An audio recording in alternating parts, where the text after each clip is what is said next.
The NBA MVP award no longer consistently measures what it claims to measure.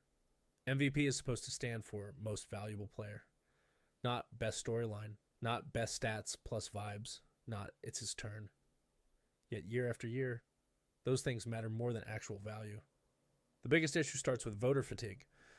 Once a player wins multiple MVPs, the standards quietly change. That player is no longer competing against the league. They're competing against themselves. If they don't clearly exceed their previous MVP seasons, voters begin searching for alternatives. Dominance becomes expected, consistency becomes boring, and excellence gets treated like the baseline instead of something extraordinary. That's how you end up with seasons where a player is still clearly the most impactful force in the league, but the conversation shifts away from them before it even really starts. What makes that especially problematic is that value doesn't always look new. True value often looks repetitive. It's showing up every night. It's stabilizing your team. It's making average lineups functional and good lineups elite.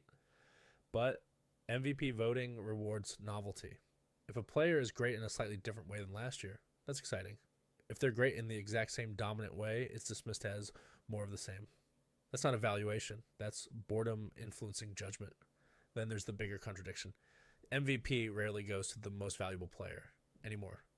It often goes to the best player on a top seed or the cleanest narrative of the season.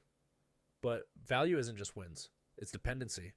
It's how fragile a team becomes without you.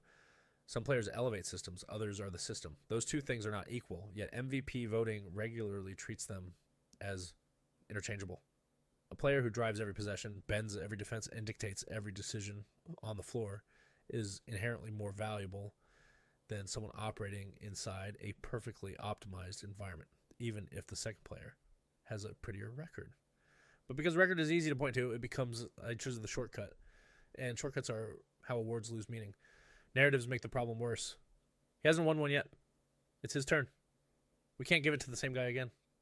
These ideas creep into the conversation every single year. And while they're human, they have nothing to do with value. MVP is supposed to measure impact in that season, not distribute career accolades evenly or balance historical ledgers. Another issue is that MVP discussions rarely account for burden. How much responsibility does a player carry offensively? Defensively? Mentally?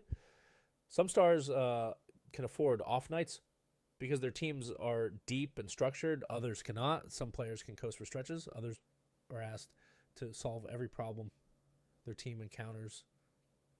That difference matters, yet it's often glossed over in favor of clean box score comparisons.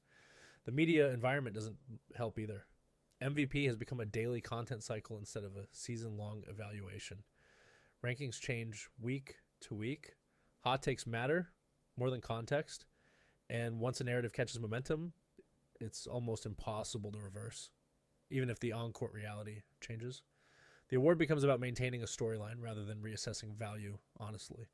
What we're left with is an MVP that still crowns elite players, but not always the right one by its own definition. Greatness is penalized if it lasts too long.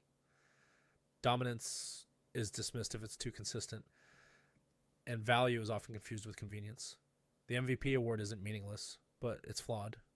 Until voters stop letting fatigue, narratives, and shortcuts influence the process, most valuable player will continue to mean something closer to most interesting season. And that disconnect is exactly why the MVP debate feels more frustrating every year.